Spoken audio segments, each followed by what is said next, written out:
satu speaker yang hebat banget, kita akan belajar dari speaker ini yaitu Pak Iip. Oke, saya sambut untuk kehadirannya Pak. Pagi semua, terima kasih ya Cileni ya. Oke, suhu saya nih ya. Assalamualaikum warahmatullahi wabarakatuh. Selamat pagi. Yes. Oke, sekali lagi ya, selamat pagi. Apa kabar?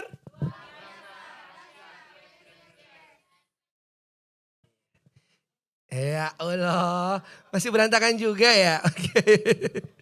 Ya, siang ini beban banget ya, karena ini jam-jam rawan banget ya.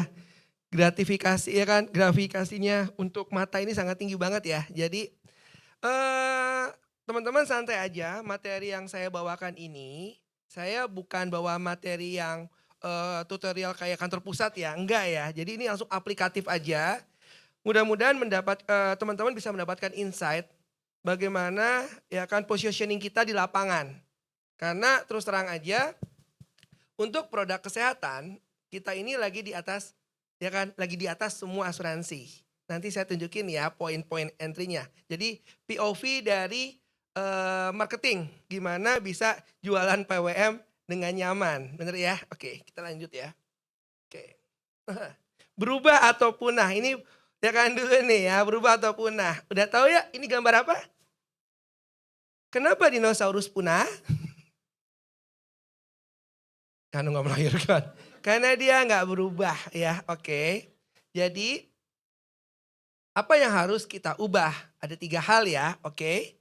Change ya kan your mindset, kemudian behavior sama good attitude. Oke. Ubah pola pikir. Apa sih yang udah pola pikir? Pertama, ya kan, positive thinking. Ada repricing, positive thinking aja dulu. Bener ya? Oke. Ada keluhan-keluhan nanti nasabah, positive thinking dulu. Nanti hari ini kita bedah ya kan, bedah kenapa sih seorang IP ketika para leaders atau agent-agent udah pada ogah jualan PWM, kok aku malahan seneng banget jualan PWM ya. Seperti itu kondisinya. Ya, nanti kita akan buka. Kemudian kita juga harus bilang bahwa saya pantas dihargai, saya memiliki potensi yang sangat luar biasa dan kesuksesan adalah milik kita bersama. Setuju nggak teman-teman? Tepuk tangan dulu untuk teman-teman semua. Ubah kebiasaan. Apa itu? Baik kebiasaan di rumah, kebiasaan kerja, kebiasaan ya kan, memperbanyak kebiasaan baik. Seorang IP hari ini kalau dibilang hobinya ngapain sih? Saya dibilang sama teman-teman adalah hobinya adalah ke rumah sakit. Ya. Bukan ibarat sekedar nongkrong enggak ya kan, tapi terus terang aja saya paling seneng banget kalau bisa jenguk orang sakit. Kenapa? Disitulah sebenarnya kalau orang hot prospect ya, bener ya?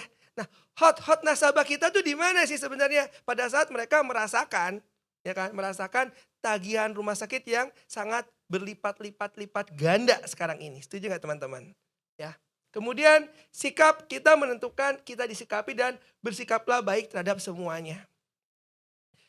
Iip hari ini kalau misalkan ada temennya teman-teman gitu ya, ada aja pasang status lagi di rumah sakit atau ada yang bilang ya kan lagi gambar apa namanya ikon pilek gitu ya, itu langsung saya bilang, ih sakit apa? Langsung begitu. Kenal nggak kenal, saya pasti nanya begitu. Ya kan. Apalagi kalau dibilang, enggak nih lagi habis ya kan lagi dirawat, langsung dirawat di kamar berapa, di rumah sakit mana, besoknya saya jenguk aja. Baik nasabah saya ataupun nasabah orang lain, baik yang sudah punya asuransi ataupun yang tidak punya asuransi. Seperti itu kondisinya. Ya, itu sehingga kebiasaan habit yang saya timbulkan ini yang akhirnya menjadi bola es. Akhirnya sekarang alhamdulillah sih hampir tiap minggu selalu dapat referensi baru. Ya kan? Oke teman-teman ya, yuk kita mulai. Nah ini perlu ya kan, kita sudah bersyukur banget ya di Prudential hari ini. Kenapa? Menunya banyak banget, bener nggak? Tuh, menu yang kita tawarin. Tapi teman-teman, jangan sampai kita datang ke orang, kemudian kita sebagai agent akhirnya memberikan edukasi semuanya. Terus terang aja, kita anggap aja ya, kita kalau lagi ke restoran. Ketika ke restoran kemudian ditanyain semua menu, dijelasin. Bu, kalau ayam pop ini loh asiknya. Nih kalau ayam bakar begini asiknya. Lama-lama Mesen makanan nggak? Ya kan, udah mulek duluan, bener nggak? Itu sama dengan kita ketika ke orang, ya kan? Kita sudah ibaratnya ya setengah ahli nujum ya, ngobrol sedikit ya kan, cukup 5 menit atau 10 menit ngobrol kita udah tahu nih apa yang mau kita tawarkan sama calon nasabah kita. Ya, di sini dia. Dan hari ini kita akan bahas tentang PWM. Nah, ketika kita bahas PWM adalah ini dia, mahalnya biaya berobat, jatuh sakit bisa jadi bangkrut. Hari ini orang lebih takut ke kasir rumah sakit daripada ke kamar jenazah. Setuju nggak? Terus terang, benar. Beberapa orang, ya kan, ini bukan satu orang. Ya kan, berkali-kali saya temuin begitu. Saya bilang, lebih takut mana? Ke kamar jenazah atau kasir rumah sakit? Dan jawabannya semua sama, kasir rumah sakit hari ini. Ya, kenapa? Karena biayanya sangat luar biasa. Yuk saya tunjukin ya, apa itu inflasi biaya medis. Ini dasar ya, nanti teman-teman ketika teman-teman menghadapi yang namanya hantu repricing gitu ya. Dasarnya di sini dulu. Yuk kita lihat ya, apa itu inflasi biaya medis. Oke, ini adalah harga kamar Mayapada. Oke, 2017, dari tahun 2017. Kita ya kan teman-teman lihat ya, fokus bronze B dapatnya junior suite. Ya kan, oke. Kalau yang bronze A itu dapatnya yang deluxe. Jadi kalau ke rumah sakit, karena kita jualannya dia PWM, fokusnya cuma satu aja. Yang sekamar sendiri paling murah atau sekamar berdua. Fokusnya di situ. Ya. Nah, teman-teman perhatikan kamar junior suite. Berapa harganya per malam? 1.650.000. Itu di tahun 2017. Oke. Kamarnya sama. Ya kan, TV-nya sama, kulkasnya sama gitu ya. Di tahun 2020 jadi berapa tuh junior suite? Jadi berapa junior suite? 2 juta per malam. Lebih mahal daripada hotel bintang 5 nantinya, oke? Sekarang lihat lagi nih, ya kan? Ini tahun 2000, ya kan 20. Sekarang 2026, berapa harganya? Junior suite 2.400.000 teman-teman. Padahal kamarnya sama. Kasurnya nggak ada tuh diganti yang ya kan king coil, nggak ada. Itu baru dari kamar, bener nggak? Bisa kebayang nggak? Obat-obatan ngikutin nggak? Oke. Nah, teman-teman juga harus tahu kenapa sih banyak orang yang senang ke Penang gitu ya. Apa perbedaan berobat di Malaysia sama berobat di Indonesia? Salah satunya apa? Tahu nggak teman-teman? Murahnya apa? Kenapa biaya murah? No. Teman-teman, ini analogi negeri 62 sama negeri luar. Bukan saya mau jelasin ya, enggak ya, oke. Di Indonesia, kita mau operasi amandel deh, oke. Saya dirawat di kelas 1, sama saya dirawat di ruang VIP, harusnya yang beda cuma harga kamar, bener gak? Tapi kalau di Indonesia kan enggak. Begitu naik ke VIP, dokternya naik, jasa dokter. Obat-obatan naik. Oke? Harga operasinya naik enggak? Naik. Keren kan? Harga kamar naik. Sementara kalau di Malaysia itu berbeda. Kita ke VIP, kita ke kelas 1, tetap harga obatnya sama. Jadi cuma harga kamar doang yang berbeda. Gitu loh. Bisa ya? Udah dapat pengetahuan tambahan ya di sini. Nah, kita menyikapin ini bukan berarti semua nasabah akhirnya suruh udah berobatnya ke Penang aja, enggak. Ya kan, bagaimana kita memberikan solusi, bener enggak? Ya teman-teman, yuk kita lanjutin lagi. Nah, kondisi kamar yang 2,4 juta misalkan ya, dia kan di atas 2 juta. Rata-rata sekarang VIP udah 1,8 juta ke atas, bener ya? Oke teman-teman semua. Nah, harga ya kan, mau lihat kondisi kamarnya seperti apa? Ini contohnya. Ini kamar Premier Bintaro. Tuh dia. Teman-teman. Jadi udah standar ya. Standar yang namanya bronze B itu seperti ini kondisinya. Ada sofa, tuh lihat tuh. Ya. Dan saya baru tahu loh, ternyata di Rumah Sakit Premier Bintaro ada connecting door. Wih, kayak hotel kan bener ya. Ada connecting door. Tuh, kamar connecting door. Nih ya, oke. Clear ya. Pokoknya standarnya seperti inilah. Jadi staycation. Jadi saya bilang kalau ke nasabah saya, mau staycation di rumah sakit mana? Saya siap melayani, mau dijemput sama apa? Ya kan, udah gitu aja ya. Oke, lanjut. Karena ini udah siang, ini yang di BMC. Nah, ini rangkumannya nih. Lihat ya, inflasi biaya medis seperti ini kondisinya. Sehingga otomatis kemudian orang-orang bilang, oh saya kalau dengan biaya rawat inap saat ini, ya kan, kita lihat nih sekarang. Mulai nih ya, betapa dahsyatnya, betapa menakutkannya kasir rumah sakit, bener ya? Teman-teman fokus di lama perawatan, diagnostik, dan biaya aneka perawatan rumah sakit. Jadi bukan di totalnya dulu, tapi di biaya aneka perawatan rumah sakit nih. Ya, oke. Ini anak kecil usia 1 tahun kurang. Teman-teman lihat dirawat berapa lama? Berapa lama dirawat? 3 hari dirawat, oke. Sakitnya cuma panas doang. Oke, sakit panas doang. Teman-teman lihat berapa total biayanya? 10 juta. Sakit anak, sakit panas aja habis 10 juta. Lanjut. Oke. Infeksi bakteri, biasa kan? Bener gak? Dirawat berapa lama? 5 hari. Habisnya berapa? 15 juta, teman-teman. Biaya aneka perawatan rumah sakitnya berapa? 8 juta. Oke, ini masih ringan nih. Lanjut. Viral, ya kan? Virus. Oke, infeksi virus. Habisnya berapa? 16 juta. Dirawat berapa lama? 3 hari. Lanjut. Ini dia. Gastritis, emah. Oke, sering ya? Nasabah sakit emah. Emah dirawat berapa lama? 4 hari. 4 hari emah dirawat. Ini masih kelas 1 loh. Oke, kelas 1. Lihat, berapa total biayanya?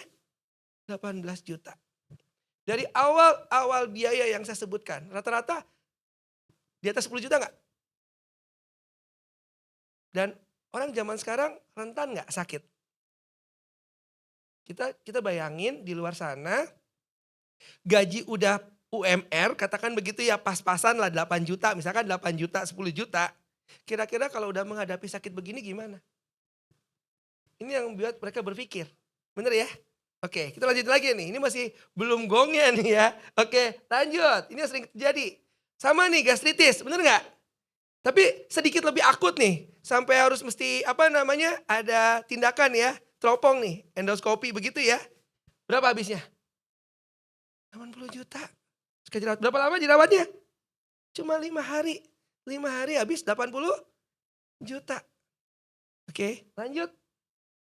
Ini dia. Penyakit pernapasan.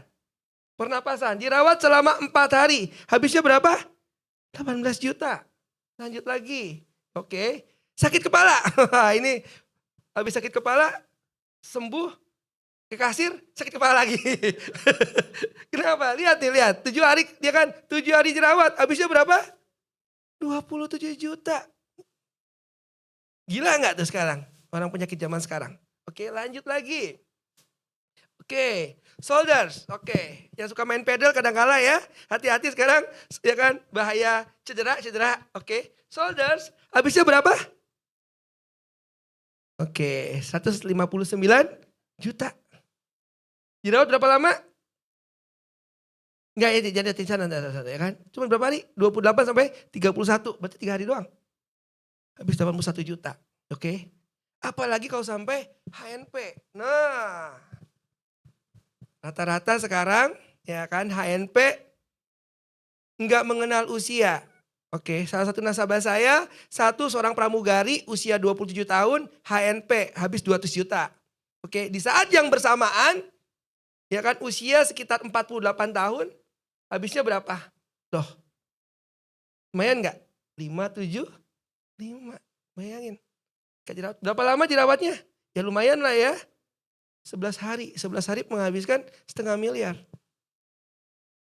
Teman-teman, kalau kita melihatkan ibaratnya data seperti ini, fakta seperti ini ke nasabah, mereka akan mikir nggak?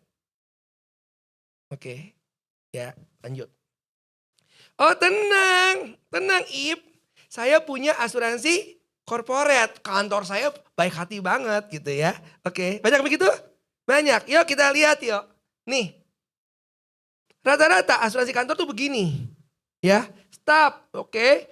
Harga kamar 500.000 HI, ya kan? HI itu makanya HI 500, ya kan 800, 1000 itu 1 juta. 1.200.000 itu adalah harga kamar. Ingat ya, kalau asuransi kantor dia pakainya bukan tipe kamar, tapi harga kamar kayak kartu kita yang lama. Oke, nah teman-teman ketika menghadapi seperti ini, teman-teman fokusnya gak usah yang macam-macam. Wah ini batas limit tidak terbatas, is okay no problem. Tapi teman-teman lihatnya bukan yang itu. Tapi kembali lihatnya apa? Biaya aneka perawatan rumah sakit. Teman-teman lihat, biaya aneka perawatan rumah sakit ya kan di nomor 4. Untuk staf itu maksimum berapa? 17 juta. Kalau dia sakitnya cuma demam berdarah tadi ya kan, viral infection gitu ya, bakteri, mungkin masih oke, bener ya? Masih oke ya? Tapi teman-teman bisa bayangin, kalau sakitnya tadi sampai harus ada di endoskopi dan sebagainya, jebol nggak? Ini yang namanya ekses. Jadi ini untuk yang ibaratnya untuk karyawan. Jadi jangan senang-senang dulu. Nah ini yang kita tunjukin ke dia. Karena kenapa? Banyak saya temukan di lapangan, orang-orang bilang, tenang aja Ip, asuransi kantor saya aman kok.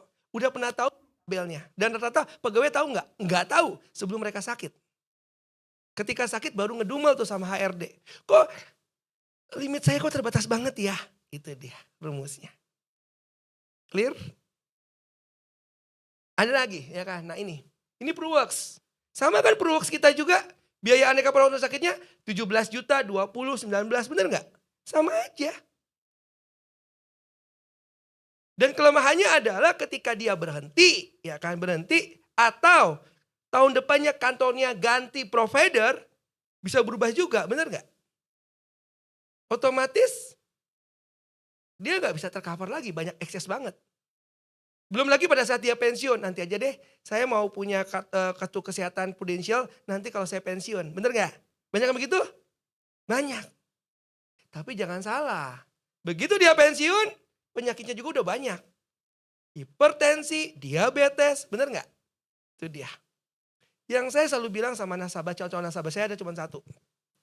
Pak, apapun tujuan Bapak, apapun niat Bapak, bagus banget, saya setuju juga. Kalau Bapak mau buka pada saat pensiun juga, boleh banget.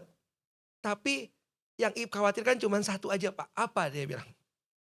Saya cuma takut pada saat Bapak pensiun, Bapak kena 2 hal ini. Kalau udah kena 2 hal ini, mohon maaf, Ip nggak bisa bantu. Apa itu? Pertama diabetes, selesai saya bilang. HbA1c saya Bapak udah di atas 5,7, wassalam Pak, saya nggak bisa bantu, selesai. Kalau diabetes, strike ya, Prudential, dia nggak mau terima diabetes. Mau pakai jalur unit link, percuma juga. Kenapa? Persentase doang, bener nggak? Cuma di cover 25-50%. Wah itu mah bisa bunuh-bunuhan kita kalau dia sakit, tiba-tiba eksesnya banyak gitu kan. Sama aja gitu loh, udah preminya naik lagi. Hipertensi bisa diterima nggak? Bisa, kalau hipertensi yang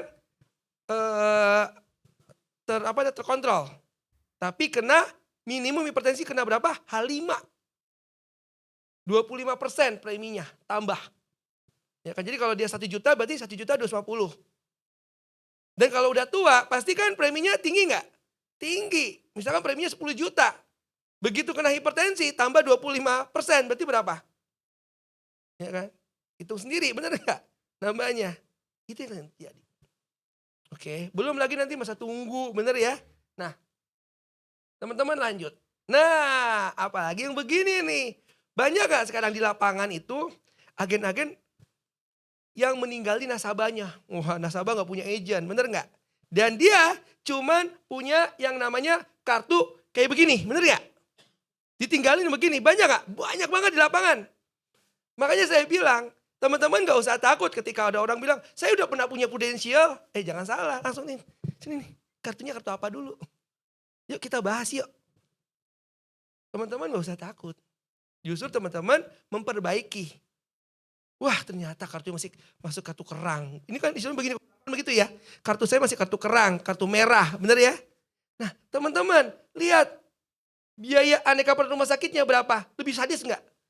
17 juta aja udah nggak layak, apalagi ini cuma 3,9 juta. Bener ya? 3,9 juta, 6,8. Teman-teman, kalau teman-teman sering ya kan sering melayani nasabah di rumah sakit, masuk IGD berapa? Dia masuk IGD nih, nggak betah, mau pulang. Kira-kira kalau di IGD minimum berapa habisnya? IGD, tagihan IGD aja. Berapa? Murah sekali. Sekarang rata-rata 4 jutaan loh, 3 sampai 4 juta. Coba lihat, tagihan IGD. Dan tagihan IGD itu masuknya lewat apa? Ada tagihan IGD kan? Kemudian masuk rawat inap. Nanti IGD itu masuknya ke limit yang mana? No. Rata-rata dimasukin rumah sakit itu masuknya kemana? Ke biaya aneka perawatan rumah sakit. Coba aja lihat, rata-rata begitu. Oke teman-teman, udah mulai clear? Jadi kalau udah lihat ada orang yang masih pakai kartu kerang begini, wassalamualaikum udah langsung, Pak, mendingan udah pindah ke kartu PWM, kalau enggak usah punya sama sekali, percuma. Ya, ini ibarat punya mobil, orang udah pakai mobil listrik, dia masih pakai mobil kijang kotak. Udah kijang yang kotak lagi. Bisa bayangin ya, udah lama banget. Ya, ini dia. Makanya terus terang nggak tahu ya, ini disclaimer ya. Kalau di IIP, makanya saya nggak mau jual yang namanya Pru Sehat. Kenapa? Karena di Pru Sehat biaya aneka perawatan rumah sakitnya dibatasin. Itu yang sebetulnya kalau mau jual kartu kesehatan hari ini, nggak usah lihat limit yang bawahnya, nggak perlu sebetulnya. Kalau mau ini, yang dilihat adalah biaya aneka perawatan rumah sakit. Karena di rumah sakit itu sekarang yang paling kejem adalah biaya aneka perawatan rumah sakitnya. Oke. Teman-teman ada yang bisa bantu biaya aneka perawatan rumah sakit itu terdiri untuk apa aja? Obat, satu. Apalagi? Lab, apalagi? MRI, apalagi? Oh enggak dong. Makan enggak dong. Oke. Teman-teman lihat ya, di rumah sakit itu ada ibaratnya golongan dari kasta terendah sampai kasta tertinggi nih. Pertama ronsen, itu paling rendah tuh. Serendah-rendahnya ronsen. Oke, habis ronsen apa? CT scan. Habis CT scan, MRI. Oke. Rumah sakit kadang-kala dokter kagak mau tuh, aduh tanggung deh ya, daripada ronsen doang, langsung rata-rata CT scan. Sekarang begitu kan, bener gak? Itulah makanya kenapa ada PP Host. PP Host adalah untuk mengontrol rumah sakit supaya enggak jualan alat. Ya kan, bener gak? Alat CT scan, MRI sama ronsen beda harganya. Nah itu yang dipakai sama ya kan Prudential untuk ngontrol biaya sebenarnya. Nah di sini yang saya bilang tadi bahwa ya kan biaya aneka perawatan rumah sakit ini udah sangat bahaya. Apalagi kalau di bawah 15 juta udah bahaya banget. Intinya beginilah, kita kalau masuk rumah sakit masuk lewat IGD itu sudah habis biaya aneka perawatan rumah sakit udah habis 4 juta loh. Nah sisanya baru tuh ambil lagi. Bener nggak? Makanya setelah kita jelasin ini baru solusinya pindah ke PWM. Itu rumusnya. Sampai sini clear? Ada yang mau bertanya dulu? Nggak apa-apa ya, kalau ada yang mau bertanya langsung tanya aja ya. Sambil saya berjalan nih, mengalir nih ya. Oke.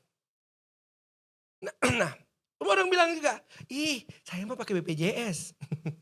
Oke, BPJS bagus nggak? Bagus sebetulnya.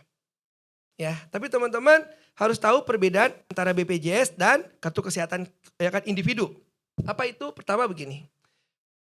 Ceritanya ada pasien sakit nih, ngeluh sakit, bener nggak? Oke, dia datang ke dokter, diperiksa dong sama dokter kan? Oke. Oh ternyata ini virus ya kan, infeksi virus nih atau bakteri nih kita curiga nih. Ya kan, gini begitu ya. Ambil darah nih, kita mau tahu leukositnya naik apa enggak, begitu kan? Oke. Begitu terbukti, oh iya ya ini indikasi rawat inap. Pasien dirawat inap, bener nggak? Masuk kamar, dikasih infus, bener nggak? Ya kan dikasih obat, kemudian diperiksa sama dokter tiap hari. Alurnya adalah ketika orang dari IGD habis diperiksa, kemudian masuk ke kamar, dia akan ketemu sama dokter umum, bener nggak? Ya kan periksa tentang suhu. Pernah teman-teman mohon maaf di sini kok kayak tegang banget ya. Pernah nggak teman-teman dampingin pasien dari IGD sampai masuk kamar? Pernah nggak? Atau sudah sendiri deh? Bener ya? Ketika ke IGD pertama kali ketemu sama dokter IGD, dokter umum. Bener ya? Terus nanti setelah diperiksa, oh sakitnya ini baru diarahkan. Dokter penanggung jawabnya siapa? Bener nggak? Oke, dokter spesialisnya siapa? Oh iya dokter ini, kemudian dia arahkan ke kamar. Begitu masuk kamar, ketemu sama dokter ruangan, bener nggak? Wah paling paling gampang dokter ruangan loh sebenarnya. Gak usah belajar, saya bilang saya mau, misalkan saya juga mau dong jadi dokter ruangan. Kenapa? Tugasnya cuma ngapain? Cek suhu. Suhu, tensi, oh iya, Bapak rasanya apa gini-gini, oh iya. Kita ngeluh apapun dia cuma catat doang, nanti saya sampaikan ke dokter. Penanggung jawab, bener kan? Itu tugasnya begitu aja. Itu kena biaya loh. Masuknya kemana tadi? Biaya dokter umum, bener ya? Oke. Lanjut, begitu sembuh, yang bener kan begini ya, di total kan, bener nggak? Di total kemudian ditagihkan, oke? Habis dibayar, kemudian pasien pulang. Bener kan begini? Nah, sekarang saya mau tunjukin kesaktian BPJS. Kalau BPJS berbedanya adalah ketika pasien sakit di diagnostik, oke, oh iya kamu sakit loh, sakit tipes. Belum masuk ruangan, belum dikasih obat, udah tahu loh berapa rupiahnya. Tuh, kenapa? Karena dia pakai lamsam. Oke teman-teman, itu kehebatan BPJS. Nah sekarang teman-teman, kita harus tahu dulu kondisi di lapangan. Bener ya? Rumah sakit swasta, kenapa sih? Pernah dengar nggak? Ip, saya mau masuk kamar nih, saya cari kamar. Katakan ke rumah sakit swasta X deh. Oke? Oh terus dibilang begini, kamarnya penuh. Bener nggak? Tapi begitu dia bilang, ya udah deh saya nggak mau pakai BPJS, saya pakai pribadi. Tiba-tiba kamarnya ada nggak? Ada. Hebat sekali kan rumah sakit. Tiba-tiba sulap, peng ada gitu ya. Oke. Teman-teman jangan salahkan rumah sakitnya. Tapi lihat aturan ini ya. Oke kita lewat. Ini dia. Ini adalah kitab suci BPJS yang sampai saat ini berlaku. Oke. Pasien bayarnya free. Ingat ya, sekali lagi ya. Oke. Pasien taunya gratis. Oke. Tapi tahu nggak yang BPJS bayarkan ke rumah sakit? Itu loh. Appendix. Appendix itu usus buntu. Operasi usus buntu. Dirawat 5 hari, beda, 5 hari dirawat pulang. Kira-kira secara logika kelas 1 yang sekamar berdua habis berapa? Secara wajar. Kalau operasi kira-kira berapa? 10 jutaan? 50? Appendix gitu ya? Sewajarnya begitu kan? Bener nggak? Tapi yang BPJS bayarkan ke rumah sakit, noh, udah itu include ya. Kamar, obat-obatan, dokter semua. Pokoknya rumah sakit, gua kasih darah ini, lu kelola sendiri. Kira-kira kalau kita jadi direktur rumah sakit, mikir nggak tuh? Apalagi rumah sakit swasta. Kalau negeri aman ya, susahnya digaji sama pemerintah semua. Kalau swasta gimana? Puyeng nggak kayak begini?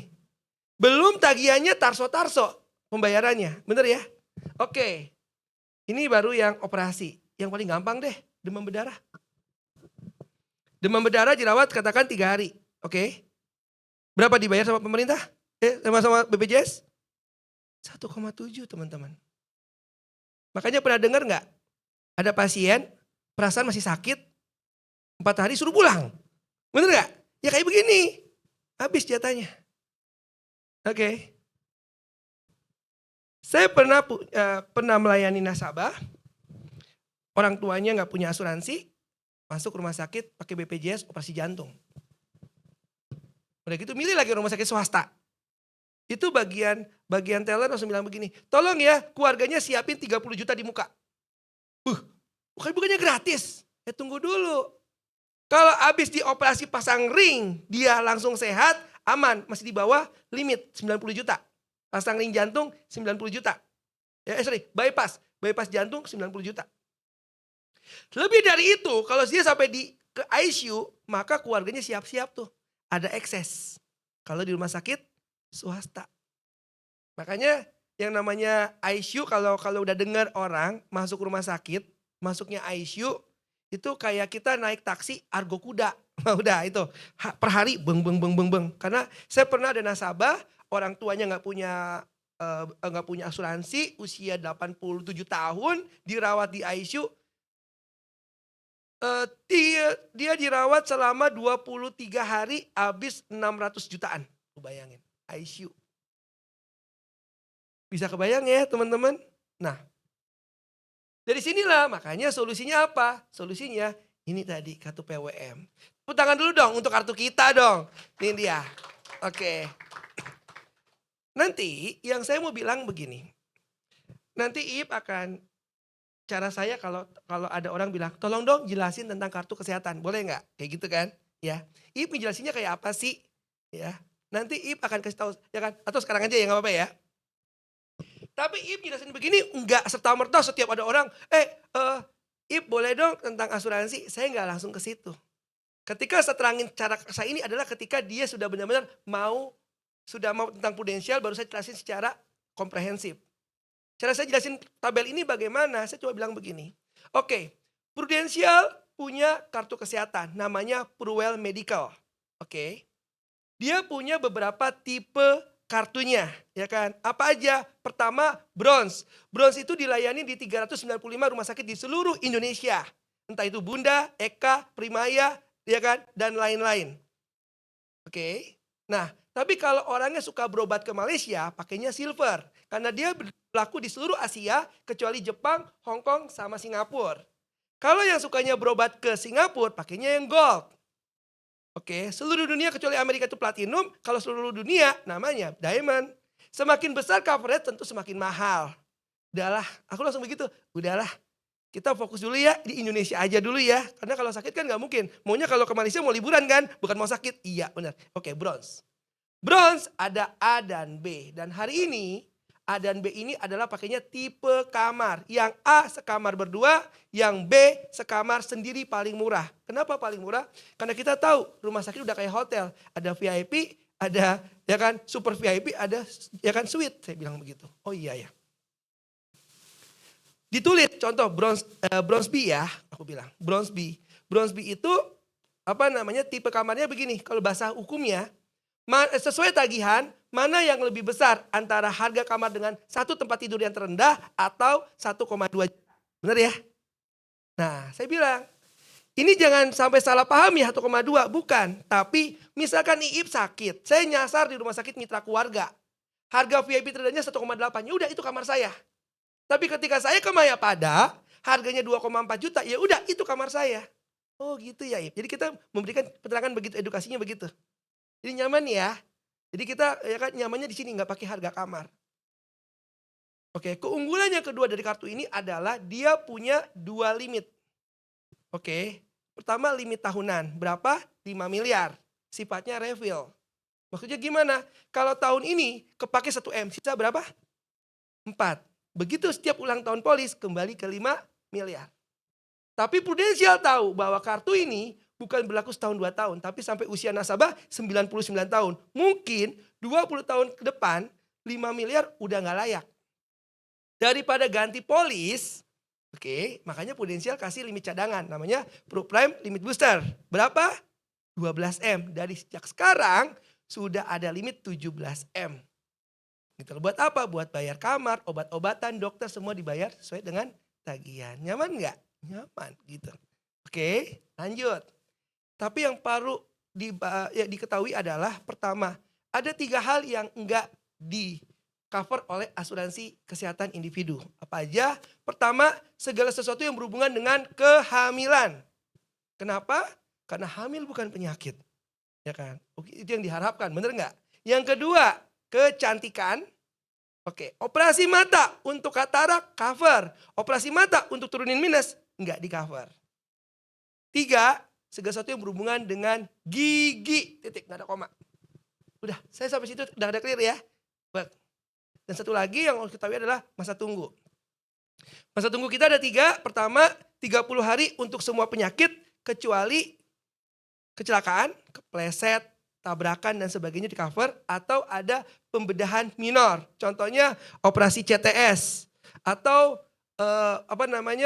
cantengan, mata ikan, atau penyakit suka ngintip apa? bintitan. Nah, kayak gitu. Saya selalu nanya, kenapa saya selalu nanya begitu? Supaya kita tahu nih, yang di depan ini denger nggak? Bener nggak? Saya selalu bilang begini, tahu nggak kalau bintitan, cara ngobatinnya gimana Bu, bintitan? Ibu tahu gimana cara dokter ngobatin bintitan? Bukan ngintip, cara ngobatin bintitan. Bukan, ya bukan ngintip lagi. Cara ngobatin kalau orang bintitan. Bedanya gimana Bu?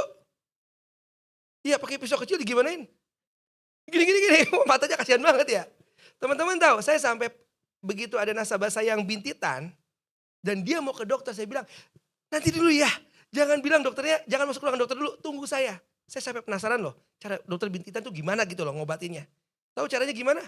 Itu kelopak mata dibalik gitu ya. Dibalik kan ada bengkak kan? Ambil jarum di 1,4 juta. Di cover nggak? Di cover loh teman-teman. Itu dia. Itu bisa di cover tanpa perlu nginep. Ya. Nah, itu kelebihan yang saya bilang.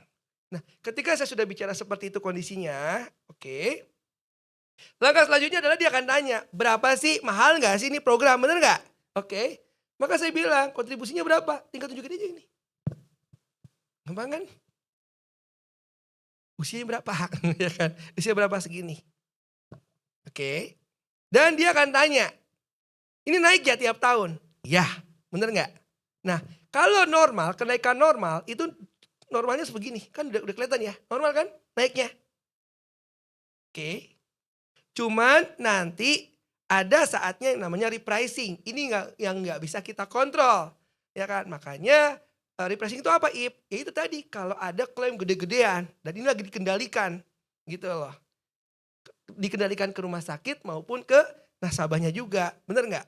Teman-teman yang udah lama di sini, ya kan, yang udah lama di Prudensial pasti tahu deh.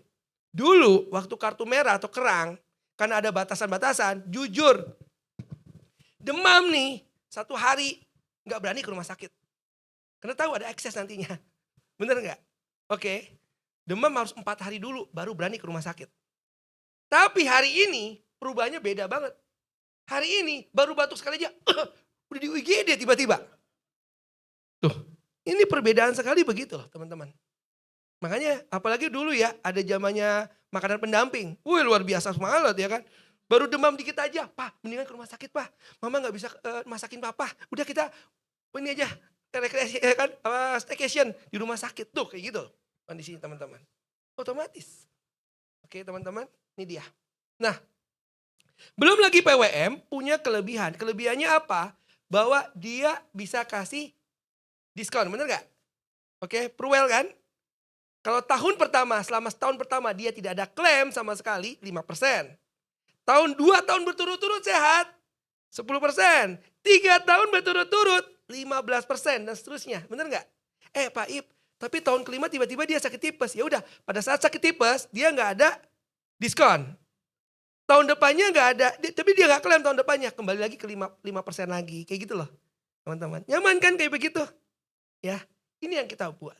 Sehingga bisa bayangin kalau anak-anak kalau kita lihat dari tahun usia 1 sampai usia 12 tahun, sama nggak angkanya? Sama kan preminya harusnya ya, tanpa dari pricing ya, oke? Artinya kalau setahun itu dia tidak ada klaim, tahun depannya turun nggak preminya? Seperti itu kita jelasin. Oke, sampai sini ada pertanyaan? Enggak lah ya, usah pertanyaannya. Oke, lanjut. Karena ini materi paling mudah. Nah ini dia. Pokoknya teman-teman, yang teman-teman harus sampaikan ke nasabah adalah bahwa PWM itu tidak mengcover kondisi konjinental. Makanya kenapa kalau ada nasabah sakit, saya selalu jaga, kan? Saya selalu konsultasi sama dokter yang merawat dan keluarganya. Ini ada hubungan dengan konjinental enggak? Pokoknya usahakan banget tidak ada istilah konjinental. Karena nanti ada beberapa penyakit yang abu-abu. Bisa konjinental, bisa penyakit bawaan, bisa enggak loh. Jantung, ada yang bawaan, ada yang enggak. Itu dia. Ya. Disinilah 2 ilmu. Kita bukan dokter kan, bener enggak? Maka kita akan percaya sama yang namanya Om Google. Segala sesuatu harus di Google dulu. Oke, lanjut. Tadi saya udah terangin ya untuk 3 hal ini. Oke, hati-hati cancer. Cancer, kalau dia didiagnostik sebelum 90 hari, pertanyaannya setelah lewat 90 hari dia akan di-cover nggak? Nggak selama-lamanya. Udah clear ya? Oke, poin di situ. Nah inilah ya kan. Nah teman-teman ketika menerangin ini, aduh ini berarti kita akan rawan untuk ditolak dong. Enggak dong, ini untuk maksa nasabah loh. Nanti ya Ip, saya buka PWH ya pas lunas cicilan motor ya kan. Oh tunggu dulu, baiknya sekarang diajukan. Kenapa? Karena untuk melewati masa tunggu. Masa tunggu yang mana? Nih dia. Oke. Penyakit-penyakit yang sering diderita dari 18 penyakit ini. Oke. Teman-teman, negara samping, oke, asuransi samping kadangkala dia tuh pinter loh supaya kelihatan lebih daripada prudensial. Dia buat, oh kalau prudensial kan 18 penyakit, kalau kita cuma 15 penyakit, bagusan mana? Enggak, dia 18. Dia 15, kalau kita 18, berarti bagusan mana? 15. Tapi teman-teman, buka kitab suci mereka, buka polis mereka. Mereka itu pintar, kenapa? Karena penyakit batu dijadiin satu. Ada tuh nanti poinnya. Ya, tapi hari ini kan kita kelasnya bukan kelas membandingin ya, oke? Jadi aku kasih poin-poin aja. Pertama begini. Poin nomor 15 yang sering kali terjadi, tukak pada lambung atau usus 12 jari. Tukak itu luka. Bedakan dengan emah, bedakan dengan GERD. Pertanyaan saya, GERD emah, masa tunggunya berapa lama?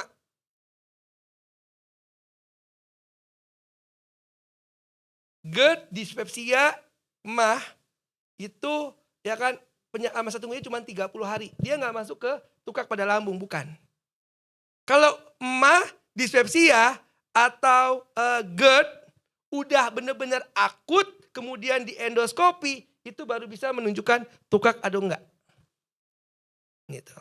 Poin entry-nya cuma satu, makanya kalau ada nasabah sakit begitu, ya kan, dokter udah nulis dispepsia atau GERD, kemudian dia menyarankan untuk endoskopi kalau belum 12 bulan, mendingan jangan. Cari perkara namanya. Paham ya? Sampai titik ini, clear? Nah ini salah satu poin yang saya bilang, ya kan, tukak pada lambung atau usus 12 jari. Penyakit tonsil, amandel atau adenoid. Ingat, yang dikecualikan selama 12 bulan adalah tonsil yang butuh pembedahan saat itu juga. Tapi kalau cuma radang, di-cover nggak? Setelah 30 hari di-cover. Kalau cuma radang. Nah itu konsultasi sama dokter. Dok jangan kejam-kejam ya. Ini cuma radang doang. Nggak mesti dioperasi saat ini juga kan? Iya nggak usah, ya udah nggak apa-apa. Itu dia. Kemudian teman-teman, pertanyaan yang sering kali terjadi di lapangan adalah gini. Iip baru masuk, 8 bulan kemudian tiba-tiba didiagnostik kena batu empedu. Oke, di-cover nggak perawatan rumah sakitnya? Enggak. Oke, nah tapi mesti operasi dong. Nah pertanyaannya adalah, kalau saya tunda operasinya, oke, 4 bulan kemudian di bulan ke-13, di-cover nggak? Siapa bilang tidak? Siapa bilang iya? Bilang tidak siapa? Kenapa tidak, Bu? Oke, sip. Saya luruskan ya. Karena kalau sudah berhubungan dengan asuransi kesehatan, kita harus bisa ya dan tidak. Nggak ada tuh abu-abu. Oke. Batu empedu, kalau dia ketahuannya pada saat masa tunggu, aman. Bisa di cover pada saat bulan ke-13. Nanti dokter tulis, diketahuinya di bulan ke-8, tapi dia udah masuk prudensial. Yang tidak aman adalah ketika lagi ada verifikasi riwayat kesehatan, dia pernah tahu ada batu empedu sebelum masuk prudensial dan tidak dideklar. Itu wassalamualaikum. Tidak akan di-cover. Jelas clear ya Ibu? Sampai titik ini? Oke. Satu lagi. Masa tunggu udah lewat semua nih. Tapi usia polis masih di bawah 2 tahun. Tiba-tiba dia klaim mau operasi apapun ya. Oke, itu namanya early claim. Itu namanya masa pemantauan. Disitulah fungsinya investigator prudensial kerja keras tuh di situ. Untuk nasabah di bawah 24 bulan, ya kan? Dia ditugaskan sama prudensial untuk investigasi riwayat kesehatan. Tapi selama dia tidak pernah ada tahu tentang diagnostik tadi, sebelum dia masuk prudensial, itu sebetulnya aman sekali. Yang terjadi adalah ketika dia masuk mau operasi, keluar penolakan jaminan cashless-nya. Bukan jaminan rawat inapnya. Maksudnya bukan jaminan untuk pembayarannya ya. Tapi jaminan perawatan rumah sakit ditolak dan disarankan reimburse. Kan begitu caranya. Bener nggak? Karena apa? Karena begini. Orang ini sakit, sakitnya GERD akut nih. Ya kan? Kira-kira prudensial mikir, GERD akut kan dirawat selama 4 hari. Ya, dia investigasi dong, karena 24 bulan di bawah dong. Dia teleponin ke rumah sakit, nyamar jadi nasabah juga sebenarnya. Ini IIP nih, saya lupa nih saya pernah dirawat nggak ya di Pondok Indah, rawat jalan atau rawat inap. Rumah sakit hanya bisa jawab begini, oh iya ada nih Pak di sistem kita, IIP pernah dirawat, ya kan tahun sekian bulan ini, tapi sakitnya apa dia nggak mau kasih tahu. Nah, investigator perlu jawaban dong, bener nggak? Perlu jawaban. Nah, ke rumah sakit jawaban itu enggak hari ini dikirimin, hari ini dijawab. Ya kan? Enggak. Itu bisa seminggu 2 minggu, makanya kurang waktu, bener ya? Ketika kurang waktu, makanya prudensial keluarkan yang namanya surat keputusan jaminan cashless ditolak, disarankan reimburse. Di situ rumusnya. Oke, sampai sini kini ada pertanyaan? Yes, kenapa? Kalau masa tunggu gejala nggak masalah, tapi tapi nggak di cover. Tapi setelah 12 bulan bakal di cover. Tapi yang penting dia jangan sampai pernah berobat dimanapun, mau rawat jalan atau rawat inap yang berhubungan dengan diabetes, ketahuan sama prudensial ya wassalamualaikum, selesai. Iya, sebelum beli polis. Titiknya di situ sebenarnya.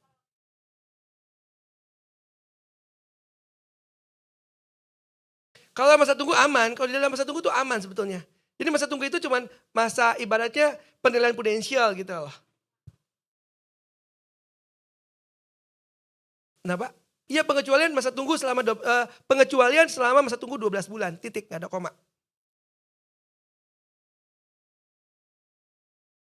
Enggak, ingat kalau masa tunggu itu klaim akan ditolak kalau dia lagi perawatannya di masa tunggu. Tapi sudah lewat masa tunggu bisa. Clear ya? Kecuali cancer, udah. Kalau cancer ya nggak salam. Kalau cancer udah harga mati, nggak bisa enggak. Kenapa bisa ngomong begini? Saya nggak asal ngomong ya. Nasabah saya di bulan ke-11 ada kena batu empedu. Oke, batu empedu. Selesai, saya juga bilang begini, Dok, operasinya mesti sekarang nggak? Enggak, bisa tunda. Ya udah tunda aja, saya bilang. Oke. Perawatan itu nggak di cover dong, nggak apa-apa. Di bulan ke-13 operasi. Dokternya sendiri bilang, tapi sering ditolak loh. Ya kan perawatan cashless, ya kan penolak. Oh dok, itu yang ditolak cashlessnya, bukan jaminannya. Kita pre-admission aja dulu, udah pre-admission. Dan akhirnya approve, cashless. Gitu loh. Oke, dokter nulis jujur kok, diketahui di bulan ke-11, selesai. Oke Bu, bisa kejawab ya? Oke. Nah ini yang aku bilang tadi, perhatikan masa tunggu, klarifikasi pre-existing condition, klaim menjadi salah satu membuat ya kan trust untuk nasabah. Ini kenapa kalau teman-teman lihat kok akrab banget ya sama orang rumah sakit, ya kan? Bukan apa-apa karena kadang-kadang mereka pun diskusi, ada agent nih ya kan nggak tahu, gue nanya ini nggak ngerti. Sebetulnya gimana sih? Dia terangin, ini nasabahnya sakit begini-begini. Aku coba bilang, oh ya udah ini aman, ini enggak. Pahami ya? Untuk menentukan bisa dipulangin dulu apa enggak. Kadang-kadang mereka suka konsultasi begitu. Kok bisa ibaratnya bisa bisa ahli begini gitu ya. Pertama dari pengalaman, karena saya belajar dari tahun 2019. Alhamdulillah sama Dr. Juwanli juga baca-baca polis, kemudian di lapangan gitu ya, praktek di lapangan. Jadi tahu nih kayak begini-beginian. Ya, oke. Nah, kenaikan premi asuransi. Wah ini makanya kita udah kayak blue ocean sekarang ini sebetulnya. Kenapa? Yang namanya repricing itu bukannya terjadi di Prudential aja. Allianz ngalamin nggak? Manulife ngalamin nggak? Bahkan kata itu makhluk micin tuh yang bilangnya nggak naik-naik, naik juga kan sekarang. Bener nggak? Ketika mereka naik, orang wajar dong, nalurinya manusia tuh wajar dong. Nyari yang lebih murah, bener nggak? Oke. Dan kita bisa tawarkan apa? PWM. Negara samping yang namanya Allianz, gak apa-apa ya nyebutin merek ya. Oke, Allianz, dia udah keper-keper loh, gak bisa lawan kita. Kenapa? Mereka mau tawarkan produk tradisional mereka, dapat yang namanya deductible 15 juta. Bayangin deductible-nya ganas banget. Sekarang udah naik lagi 20, saya gak tahu nih, 15, saya tahu 15 ya. Kan 20, parah gak? 2 tahun yang lalu ketika mereka mulai tanggal 1 Oktober 2024 kalau gak salah ya. Mereka udah mulai ya. Oke. IIP taunya dari mana? Salah satu nasabah saya waktu itu, calon nasabah, usia 64 tahun kalau nggak salah itu, dia aku kasih preminya 3,4 juta per bulan. Tiba-tiba dia bilang gini, "Ip, kamu jangan kasih harga mahal dong." Ya kan? Kenapa saya bilang? Ini ada Allianz nawarin 3,1 loh. Hah, kaget saya. Kok bisa-bisanya tuh makhluk lebih murah banget gitu kan? Nggak mungkin dong. Coba deh kirimin proposalnya, kirimin, jedet. Oh ternyata ada makhluk deductible, bener nggak? 15 juta. Ya udah, Pak Dek, ini harus apple to apple. Prudential juga punya namanya Pro Prime Saver, saya bilang. Kita nggak sampai 15 juta, kita cuma 5 juta. Begitu saya buatin, preminya cuma berapa Prudential? 2,7 juta. Bayangin teman-teman. Udah clear kan? Langsung. Oh iya bener ya begini. Oke, jalanin. Nggak pakai deductible, ya kan? Udah. Dan kalau nasabah udah kuat banget, teman-teman jangan salah loh. Tiba-tiba nasabah saya ini suruh medical check up ke dokter, salah satu dokter gitu ya. Dan dokternya ini ternyata nasabah Allianz. Pokoknya setiap yang masuk ke situ pasti diomongin ada, ngapain masuk Prudential? Allianz lebih bagus begini-begini. Ya udah, sebelum dia masuk, saya kasih dulu imunisasi kan ke nasabah saya. Nih loh nanti kalau dia terakhir begini nih, lihat ya harga begini-begini, bawain nih sekalian. Ya udah. Benar di dalam kan saya nggak boleh ikut. Di dalam diomongin sama dia, ngapain Pak begini? Dikeluarin loh sama nasabah saya. Hitungan saya juga, nih dok, ngapain dokter juga ikut Allianz nih, lebih mahal tuh, lihat tuh. Boleh. Dokternya gak bisa ngapa-ngapain, bener gak? Itu dia. Oke. Nah ini yang saya bilang, jadi teman-teman sekarang ini deketin aja gitu loh. Terutama kalau nasabah-nasabah yang sehat ya. Kalau nasabah yang sakit mah biar tinggalin di sana mereka. Ngapain pindahin ke kita, bener gak? Tapi kalau yang sehat, udah sikat. Gitu loh kadang-kala. Kan mereka lagi mikirin dong. Ada yang kenaikan di sana itu di negara samping ya. Belum tentu Allianz ya, yang lainnya juga ya. Kemarin ada nasabah, dia ngalamin kenaikan sampai 1,8 juta per bulan. Akhirnya pindah ke Prudential, di Prudential cuman sekitar 900 ribuan. Kenapa kok bisa lebih mahal banget? Karena pakai unit link. Gitu loh. Jadi ada UP jiwa sekalian kan. Nah udah sekalian nawarin. Nih kalau lu mau tetap UP jiwanya pakai aja yang kita punya. Cuman bayar 5 tahun sampai 100 tahun. Ada kan heritage, bener gak? Oh iya begini. Jadi udah mulai tuh. Mungkin dengan anggaran yang sama tapi lu cuma bayar 5 tahun aja. Setelah 5 tahun dirimu kan cuma bayar kesehatan doang. Oh iya kayak gitu ya. Tuh ide selling gak jadinya? Ini dia. Jadi dari PWM itu masuk bisa kemana-mana juntrungannya. Jadi nasabah-nasabah yang tawarin bukan hanya nasabah yang belum punya asuransi. Yang udah punya asuransi pun bisa kita tawarin, bener gak? Kayak begini. Lanjut. Nah ini yang saya bilang tadi, kemajuan teknologi kesehatan itu sudah sangat-sangat canggih, robotik dan sebagainya, bener gak? Yuk, teman-teman sering dengar kata robotik di rumah sakit? Apa yang ada di bayangan teman-teman tentang operasi robotik?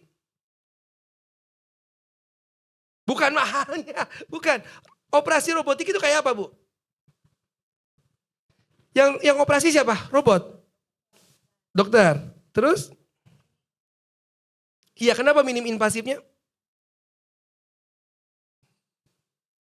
Oke. Saya cuma ngejelasinnya pakai bahasa yang simple ya. Oke. Apa itu bedanya dengan robotik apa enggak? Intinya begini, ketika laparoskopi masuk ke dalam gitu kan, tek ya. Kalau yang sederhana, kalau yang pakai robotik, dia tinggal hitung akuratik. Jadi misalkan dia mau ke suatu titik gitu ya. Robot tek nanti alatnya tuh ngik. Oke. Nggak tremor, bener nggak? Nggak ada robot tremor gitu ya. Tapi tiba-tiba kalau dokter nggak pakai robotik, dia berobat masuk begitu.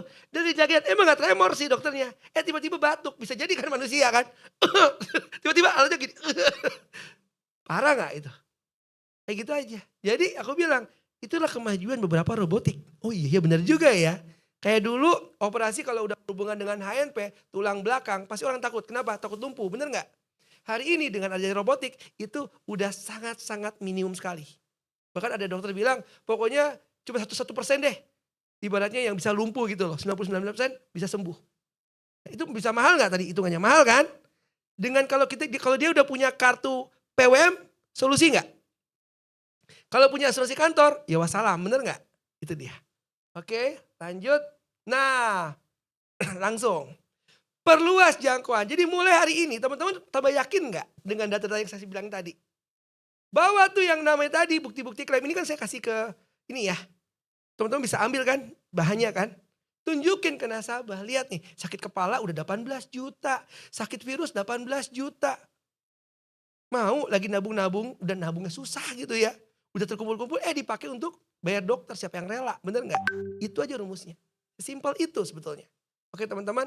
Perluas jangkauan. Sasar teman tetangga. Tanpa melihat apakah mereka sudah punya asuransi atau belum. Pangsa pasar sebenarnya sangat luas dan ada di sekitar kita. Tuh dia teman-teman semua. Makanya karena aku sering kali ketemu begitu. Jadi kalau lihat orang tuh rasanya ini pasti belum punya asuransi kesehatan yang layak nih. Pasti begitu ngomongnya. Dan ngomong udah pede aja gitu. Aku kalau lagi di rumah sakit, lagi nganterin, bahkan suster yang ngelayani admission aja aku tanya begini, Mbak cantik, udah punya asuransi kesehatan belum? Saya coba bilang begitu, langsung begitu. Dan dia penangkapannya itu enggak langsung tegang begitu, enggak gitu loh, ya kan. Nah, nanti nasabah saya yang langsung nyamber gitu loh. Iya Mbak, kalau mau punya asuransi tuh punya agent tuh kayak gini nih. Ya kan, dijual begitu loh, asik nggak tuh? Ya kan, udah keluar, ya kan, keluar mau nggak mau kan kita bisa keluar kan, bener nggak? Nanti istirahat keluar, Mbak udah minum nggak nih? Beliin minuman, ini untuk minum. Makasih ya udah ngelayanin nasabah saya. Pegang, suatu saat dia butuh asuransi dia akan telepon kita loh. Dan Ib udah pernah ngalamin gitu, sering. Mas Ib, tolong buatin dong program yang ini aja murah-murah aja lah ya. Oh ya udah, yang bronze A aja ya, kan banyak free upgrade kata gue. Ya udah, minta KTP-nya, keluar KTP-nya. Dari seorang admission loh. 20 kali ketemu, biasa aja. Tapi lama-lama kan akrab kan, bener nggak? Gitu loh. Tiba-tiba baru ketok aja, udah masuk aja masih ada apa sih? Itu nasabah saya mau masuk, udah kamar belum? Udah, jadi akrab nggak? Jadi akrab teman-teman. Oke, terus lanjut. Kesiapan agent, persiapkan diri tampil profesional. Dari mana? Nggak usah yang detail-detail, nggak usah kita datang ke nasabah pakai jas, lengkap begitu. Lah ini sales mana ini? Enggak, tapi teman-teman siapkan dari skill apa? Dari sisi tadi. Ip, saya sakit ini, bisa enggak? Ip, saya sakit ini, bisa enggak? Kita harus bisa jawab. Gitu loh. Ini yang saya bilang tadi, agent sama dokter sekarang setengah-setengah tuh bener. Kita akhirnya kalau udah menjalani yang namanya hospital, ya kan, hospital spesialis, teman-teman omongannya nggak jauh-jauh sama kayak dokter loh, kadang-kala begitu loh, bener nggak? Tuh ngalamin tuh Pak Alim ya, ya kan, kayak begitu. Oke lanjut. Dan langsung praktek. Jadi kalau teman-teman udah dengerin saya nih percuma.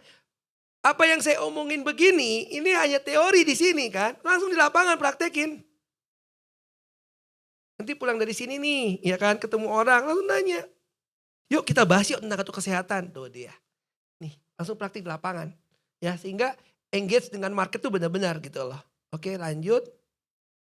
Nah, target prospek yang tepat adalah fokus. Nah, yang aku ingetin lagi, yang paling penting ya. Jadilah agent matre. Saya selalu bilang gitu ya. Jadi agent tuh harus benar-benar seperti seseorang yang matre. Dilihat dulu nih, orang ini punya uang apa enggak. Jangan asal prospek, yang penting punya hidung, kakinya masih ada di prospek. Mau sampai tahun jebot pun kalau dia nggak punya duit, buka nggak? Enggak. Kita wasting time, buang-buang waktu. Ya teman-teman, ini yang dilakukan. Ya, caranya gimana Pak Ip? Kan udah tahu lah dulu. Dulu pernah cari pacar kan? Pasti kan lihat juga. Ini pantas nggak jadi pacar saya nih? Kayak begitu. Sama kayak begitu. Sama dengan agent. Oke. Kemudian tadi ya kan prospek bisa jadi tidak paham produk. Nah, tugas kita adalah yang paham, bener nggak? Nah ini yang aku bilang tadi. Upgrade diri untuk membuka mata prospek kita. Kemudian tadi ya kan kurang kepercayaan. Orang tidak akan join kalau belum percaya. Tugas kita adalah membangun kepercayaan dengan prospek. Ya, ini yang teman-teman harus lakukan sebetulnya. Lanjut. Nah, jadi sekarang 4 tahap pendekatan. Ambil handphone dan mulai berani membuat janji temu dengan prospek. Dan memperluas jaringan untuk membuka peluang. Kedua, ajak ngobrol dengan santai.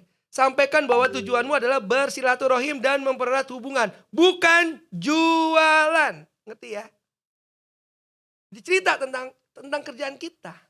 Oh kemarin saya baru bantu. Nah, misalkan kita belum punya nasabah nih ya. Saya bantu agent, kan leader saya nih, nemenin leader saya. Dia punya nasabah begini-begini, paham ya teman-teman? Karena orang Indonesia senengnya cerita, bener nggak? Dulu waktu kenapa? Karena waktu kecil kita mau tidur pasti didongin, bener nggak sama orang tua? Ini dia. Kemudian cari topik yang bisa mengalir ke arah pembahasan dengan calon prospek. Misal kalau mereka suka bola, ya udah pelajari sekarang pedal, ya pelajari tentang pedal, bener nggak? Nyambung-nyambung ke Purwell gimana caranya? Sekarang pedal banyak yang kecelakaan loh. Solders, masuk tuh Solders, habis 199 juta. Nyewa lapangan, ya kan? Nyewa lapangan mungkin cuma 400.000. Tapi gara-gara Solders, habisnya 150 juta. Sayang nggak? Sayang. Tuh dia, masuk deh. Punya asuransi apa sekarang? Bener nggak? Lebih nyaman nggak begitu? Tuh dia. Kemudian belajar mengolah kata-kata agar menjembatani ke pembahasan produk PWM. Tetap santai dan fokus pada edukasi, bukan menjual. Sehingga orang itu nyaman. Karena banyak sekali calon-calon nasabah saya ketika ngomong, gue udah dijelasin nih Ip sama 10 nasabah, 10 agent. Oh iya bagus, udah paham dong. Iya tapi gue benci banget gini. Ya sudahlah. Gue juga kalau jadi lu juga paling benci sih 10 orang gini ngobrol. Udah, terus ngomong kiri kanan kan? Masukin lagi, ketikung lagi. Jadi intinya, lu kan kesel sama agentnya, tapi lu udah punya asuransi kesehatan belum sebetulnya? Masa penting nggak? Ya kan? Kalau masa penting, oke, mana KTP-mu? Udah. Emang lu siapa? Saya bagian pengclosingan. Udah selesai. Tuh, divisi. Jadi aku selalu begitu, terutama aku paling seneng banget ya kalau ketemu orang udah bilang, gue udah dijelasin berkali-kali sama agent. Oh bagus banget, berarti kerjaanku kelar setengah. Bener nggak? Jadi saya cuma bagian ya kan, oh mereka divisi edukasi emang bener. Mengedukasi mereka.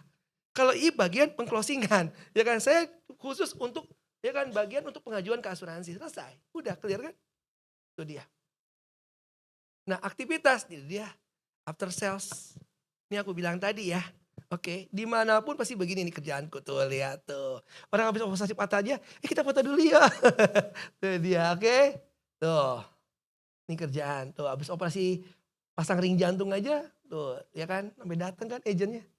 Seharian kayak begini tuh. Udah, ya clear. Selesai teman-teman semua. Ada lagi pertanyaan dulu sebelumnya? Kayaknya semua udah pada paham kan? Gak ada pertanyaan lagi ya? Cukup? Oke, silakan Bu.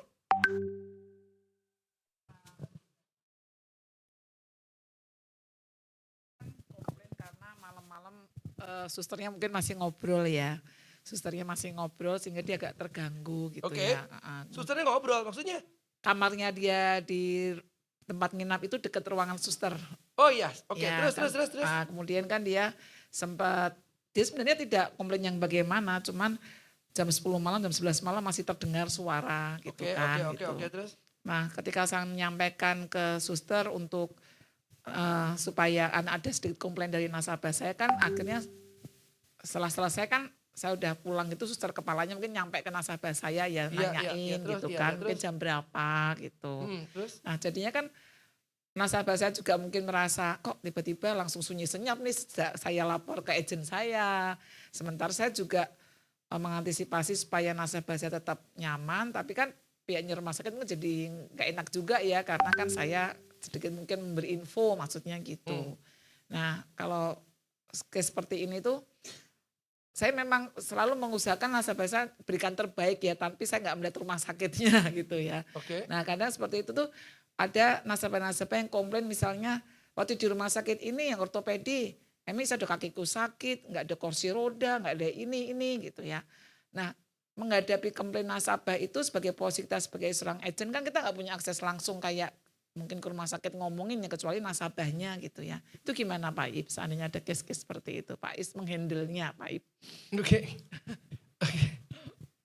Alhamdulillah kalau Iip dari tahun 2019 karena menjalin hubungan dengan rumah sakit, saya kurang lebih ada 11 grup rumah sakit emang deket ya sama semua ibaratnya marketingnya.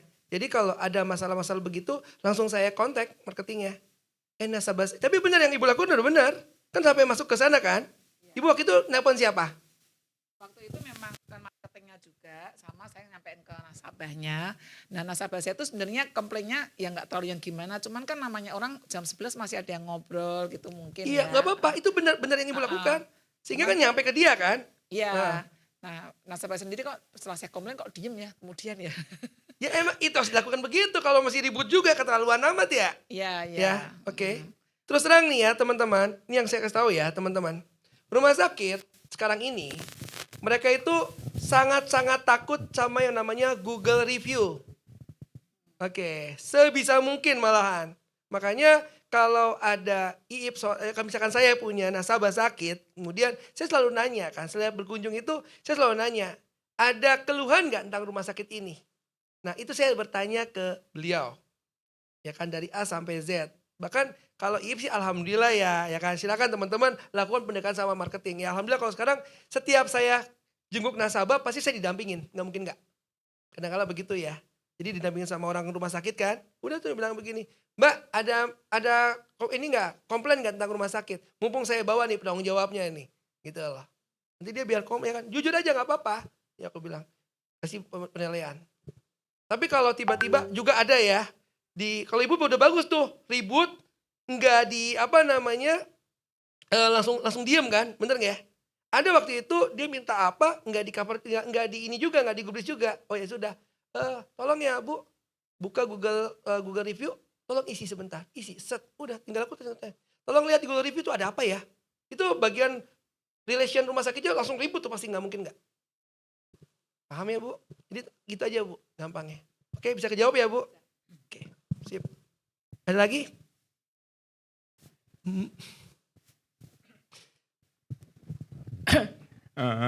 Iya kok, dulu aku sempat ada calon nasabah, Yes. dia udah tertarik produk asuransi kesehatan. Nah waktu itu ternyata PWM kita ini aku di-compare sama MSIG. Oke. Di-compare dan mereka itu lebih, kan kita kan bisa lihat ya, kita lihat dari websitenya MSIG, kita bisa lihat tabelnya, aman tabel kita sama-sama. Nah ternyata itu memang MSIG lebih murah, mau saya pakai Prime Saver juga tetap lebih murah mereka. Nah itu gimana kok caranya buat kita overcome itu? Thank you kok. Oke. Dulu mungkin awal-awal ya ketika ada comparatif begitu saya ladenin. Hari ini enggak. Jujur.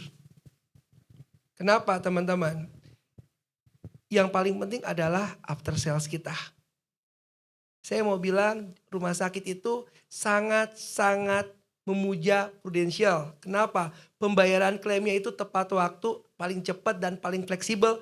Walaupun paling bawel Prudential, tapi paling bayar, paling fleksibel itu siapa? Prudential. Tapi di asuransi lain banyak yang enggak loh. Off the record ada beberapa asuransi yang ngemplang malahan. Enggak bayar klaim. Makanya ketika ada proses kepulangan ada yang pembedaan loh. Ada asuransi A atau B gitu ya kan kalau A nanti bilangnya Allianz lagi ya. Padahal bukan ya. Oke, jadi salah ya kan X, asuransi X. Oke. Salah satunya yang dirimu sebutin mungkin gitu ya. Oke. Yang ketika pasiennya mau pulang, itu nggak boleh loh, nggak boleh pulang dulu. Pokoknya sampai dengan akhir selesai. Dan itu bisa sampai 12 jaman, masih zaman-zaman bahala begitu. Tapi kalau prudensial, begitu jaminan awal sudah keluar, aman nggak? Aman pulang. Itu loh nilai jual kita. Makanya saya selalu bilang sama nasabah-nasabah adalah, beda dikit nggak masalah saya bilang. Kenapa? Karena di sana nggak ada IIP, di sini ada IIP, selesai, udah. Saya bilang begitu. Jadi kita mulai jual diri kita udah mulai baik banget. Paham ya teman-teman ya? Buktinya apa yang terjadi? Kemarin dia bilang kan, dia nggak akan pernah naik. Waktu 2 tahun yang lalu, itu kan tagline mereka kan. Kita paling murah dan nggak mungkin naik, ya kan? Dalam Itu yang ngomong. 5 tahun nggak naik. 5 tahun kan nggak naik, 5 tahun nggak naik. Bullshit. Hari ini naik nggak? Naik. Udah, rumusnya begitu aja. Paham ya? Jadi kalau sekarang kalau jual asuransi khusus kesehatan ya, saya selalu bilang begini. Kalau kesehatan dimanapun asuransinya pasti akan ada repricing. Gak mungkin enggak. Gitu loh. Karena masih ada juga kemarin-kemarin saya temuin godaan-godaan setannya. Dia bilang, oh ini ya kalau kita tetap kok gini. Saya bilang, itu hantu dari mana gitu loh. Boleh kalau ada yang bilang begitu kita bilang aja. Bilangin sama agennya tanda tangan di surat materai. Bahwa apa yang dia omongin benar tanda tangan. Kalau terjadi kenaikan tanggung dia. Dia berani dituntut di muka hukum. Udah gitu aja. Simpel.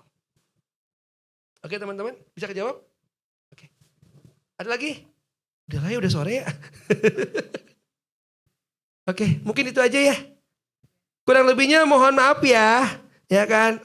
Tepuk tangan untuk teman-teman semua. Semoga dengan apa yang saya paparkan teman-teman semakin bersemangat jualan PWM. Jangan takut ya kan. Prudensial tuh sangat fleksibel banget kok. Selama nasabah tidak ada riwayat yang disembunyikan, semua klaim akan dibayar. Oke, kurang lebihnya mohon maaf. Wabillahi taufiq wal hidayah. Wassalamualaikum warahmatullahi wabarakatuh. Ya, kita ngucapin terima kasih lagi sama Pak Iip ya yang luar biasa memberikan insight buat kita semua. Banyak ilmu yang kita dapat ya. Yang dapat ilmunya boleh angkat tangan.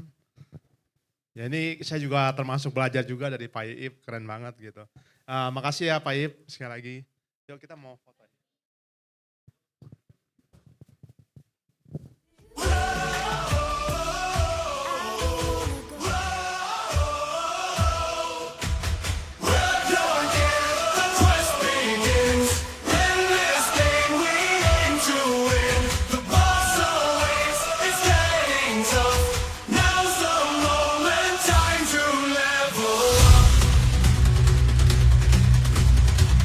Dungeon shadows creep, monsters lurking, dragons sleep.